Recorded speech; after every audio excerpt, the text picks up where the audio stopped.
Now I know there's no more armored cars and soldiers. Troubles may have passed, but they far from over. And paramilitaries may have decommissioned. Can't call this peace, we still see division.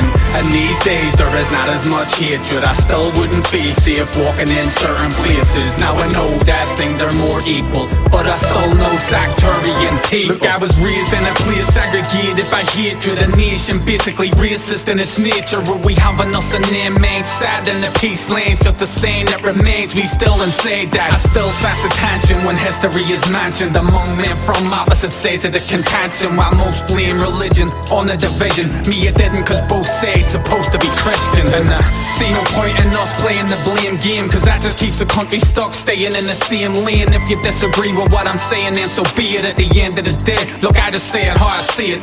Green, white and orange, red, white and blue. I stand for the white, what about you?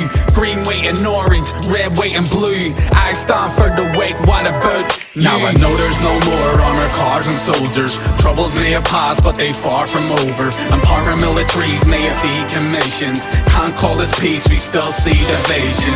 And these days there is not as much hatred. I still wouldn't feel safe walking in certain places. Now I know that things are more equal, but I still know sectarian people. Our country's scarred history is far from pretty. When paramilitaries armed and started war in our cities, and it's such a high cost. What this divide cost? 3,500 odd lives were lost. I remember that car pulled up at that bar when men masked and armed, they fired and shots harmed. Seen them lifting the victim, sickening, seeing blood spilling from his head where they hit him and killed him. Too many people died here, buried in the rubble. Over 10,000 bombs went off during the troubles in the season of March. And the reason of starting clashes with police in the street as a target, throwing rocks and bricks at cops and Brits. A plastic bullet shot quick, some kid just got hit and shit.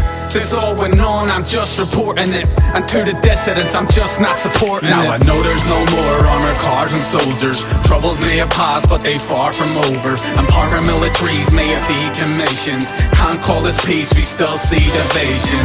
And these days there is not as much hatred. I still wouldn't feel safe walking in certain places. Now I know that things are more equal, but I still know sectarian people. Now I don't wish to paint this picture as hopeless. I know this place here's made so much progress. Peace we've achieved, it should serve as a sample for other conflict zones with sad an example. We've came a long way but got mades to go, and we the biggest stop the hate if they would know the economic damage this conflict does cause, from foreign investment loss to police and cleanup costs. And if parading makes the aggression and attacks, reckon we should bring back the Party Processions Act. Would it all have even started if the people had a knew of the lies in that sermon in summer by Thomas Drew? Or how Randolph Churchill explored the people's fear to maintain the division that existed over here. To the rest of the world we're a valuable lesson. Oppression will always result in rebellion. Now I know there's no more armored cars and soldiers. Troubles may have passed, but they far from over. And paramilitaries may have decommissioned.